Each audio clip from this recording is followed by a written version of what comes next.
अन्त छ नि पहिला छ नि हामी त्यहाँ चाहिँ सबैजना छुट्टीमा गएको थियो होइन अन्त के भएको थियो भन्नु त त्यहाँ चाहिँ म र एकजना थियो होइन सिनियर ऊ चाहिँ मेडिटेसन गर्थ्यो होइन त्यहाँ तर हामी बिहान बेलुका मात्रै बस्नु पाउँथ्यो हो दिनभरि ऊ मेडिटेसन गर्थ्यो हो त्यति बेला चाहिँ हामी बाहिर निस्किनु पर्थ्यो होइन अन्त खानाहरू चाहिँ टाइम पकाइदिन्थ्यो सबैजना छुट्टीमा गएको थियो होइन तल पनि एक ग्रुप त्यस्तो 2 जना त्यस्तै थियो के भयो भने अन्त राति चाहिँ अब हामी टक्कै खाना खाइसकेर चाहिँ गफ गर्थ्यो त्यो दिन चाहिँ के भयो भने लाइट पनि गयो होइन लाइट गयो अन्त लाइट गएर चाहिँ म चाहिँ भुइँमा ओछ्यान हाल्छु त्यो छाम्पो चाहिँ छ नि अन्त पल्लोमा पनि डेन्ठी भन्थ्यो होइन अन्त फर्स्टमा चाहिँ चेयरमा बसिरहेको त्यो छाम्पो यो चाहिँ त्यो उयो देख्दैछ नि तर त्यो दैलोको सिधा अब अब राति अँध्यारोमा क्या स्याडो देख्छ नि यहाँ छ हल्का छाया देख्छ नि यहाँ छ मान्छे उभिएको बसेको अन्त त्यसरी चेयरमा बसेको देख्थ्यो होइन फर्स्टमा त्यहीँबाट गफ गरिरहेको हामी 2 जना राति त्यसरी खानासाना खाएर अब अँध्यारोमा लाइट पनि थिएन अन्त के भयो गफ गरिरहेछ म त तल ओछ्यानमा बसेर गफ गरिरहेको छु भुइँमा होइन भरे आएर त मैले उसको नाम चाहिँ हाइगेरेन्जिङ भन्थेँ होइन हाइगेरेन्जिङ भन्दाखेरि त उसले त हामी हो भनेर अब के भयो भन्दाखेरि चाहिँ उताबाट डेन्ठीबाट पो आवाज आयो अरू मान्छे त त्यहाँ उभिरहेको मान्छे त हरायो ढ्याङ्ग्याङ्गे भर्खर उभिरहेको थिएँ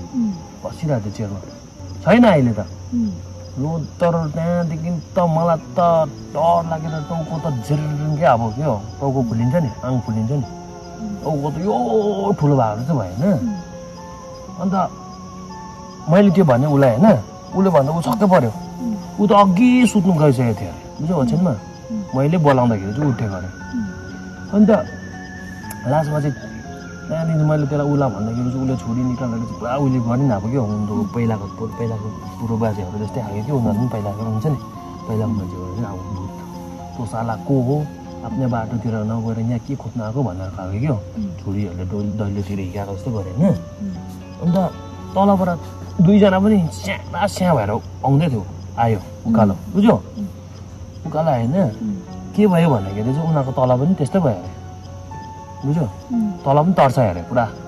दैलोहरू ठप्काएर क्या खिर्कीहरू अहिले नै खोल भन्ने खालको के नक्कर्छ नि त्यस्तो खालको खोल गऱ्यो बुझ्यो भरे खोलेर हेर्दा केही थिएन अरे बुझ्यो त्यहाँदेखि उनीहरू पनि छिट्टो उकालो आएको रहेछ बुझ्यो त्यहाँ पनि तर्साइ भन्यो भरे चाहिँ त्यो रात परि हामी त्यहाँदेखि छ नि एकछिन शान्ति भयो होइन त्यो टाउको फुलेको पनि नर्मल भयो मेरो होइन त्यहाँदेखि चाहिँ रातभरि यहाँ यसो सिन्टेक्स राख्छ नि पानीको क्या त्यो त सिन्टेक्स त बोरो कुदाएको हो सिन्टेक्सभरि पछार्छ फ्याङ्छ हो भरे यहाँ गुम्बामाथि त्यतिकै के हो अब झ्याम्टाहरू बजाउँछ हो घ्यालिङहरू पुग्छ हो डर लागेर रातभरि हो त्यसरी रातभरि तर्साएको भरे त भोलि त के गर्नु के चाहिँ भयो किन चाहिँ त्यस्तो मान्छे आएको रहेछ भनेर चाहिँ नि उसको भाइ पो आएको रहेछ भोलिपल्ट त उसकै भाइ मऱ्यो भनेर चाहिँ नि यता नाम्सी के चाहिँ भन्दा अब अन्त रङ्गलीमा चाहिँ कपट लागेर मर्ने गऱ्यो हो त्यस्तो भएको रहेछ अन्त दामी हुन्थ्यो यहाँ यति बेला यहाँ क्लास गर्दै हुन्थ्यो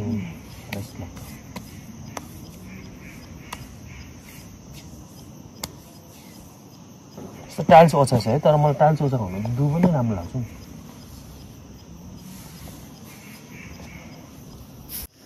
पहिला हामी यहाँ हुँदाखेरि चाहिँ त्यस्तो थिएन हो सबै दुबो थियो यहाँ ग्राउन्डमा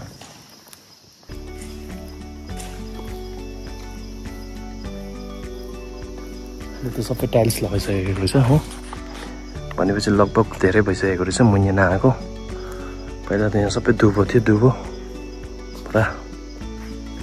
अहिले त टाइल्स भइसकेको छ सबै गाइस यहाँ यो चाहिँ के हो भने चाहिँ छिमेलाखोङ हो यहाँ चाहिँ अब मान्छे खसेर चाहिँ जसले पनि अब 14 दिनको कामहरू गुम्बातिर पूजा गर्छ नि त्यति बेला चाहिँ यहाँ चाहिँ यहाँभित्र चाहिँ यो गर्छ छेमेहरू राख्छ स्याम्से गर्छ हो यहाँभित्र चाहिँ अनि यहाँबाट ओह्रालो जाने बाटो चाहिँ हाम्रो यहाँ पाथिङ रिम्बुछे पुचुङ रिम्बुछेको स्तुपा छ यहाँ उहाँ स्वर्गवास भएपछि चाहिँ यहाँ उहाँको नाममा एउटा चेतन बनाएको छ यहाँ मुनि चाहिँ चाहिँ गुम्पाको साइडमा हो अनि यो चेतन चाहिँ गुम्पाको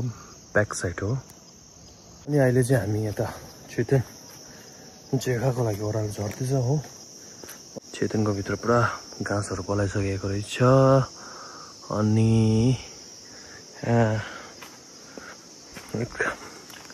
साफसफा गर्नुपर्ने रहेछ अहिले हामी यो चेतन बनाउँदाखेरि चाहिँ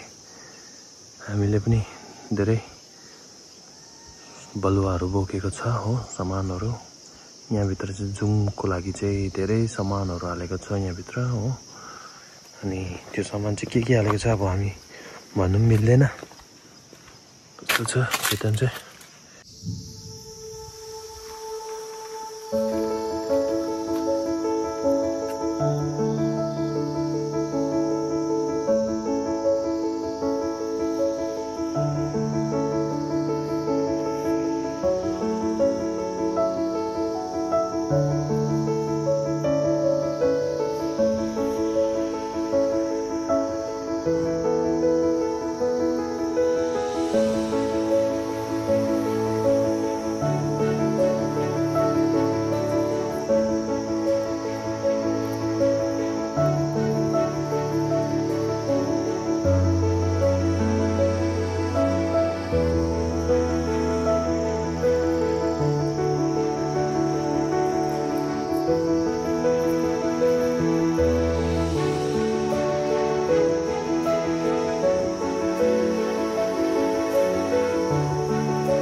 अहिले हुन्छ अब हामी चाहिँ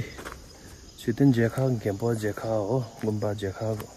सबै गरिसकेको छु अनि फोटोसोटो पनि खिचेको छ हो त्यसरी नै अब अहिले चाहिँ अब हामी we are going back to home अन्त यसरी नै तपाईँहरूको माझमा नयाँ नयाँ जग्गाको नयाँ नयाँ गाउँको नयाँ नयाँ ठाउँको भिडियो लिएर आउने छु हो तपाईँहरूको माझमा त्यसरी नै तपाईँहरू stay tune for the next video हो फिलहालको लागि चाहिँ यो भिडियोलाई म यसलाई एन्ड गर्ने वास्ता छु bye bye see you please अनि don't forget to subscribe my channel to comment like bye bye see you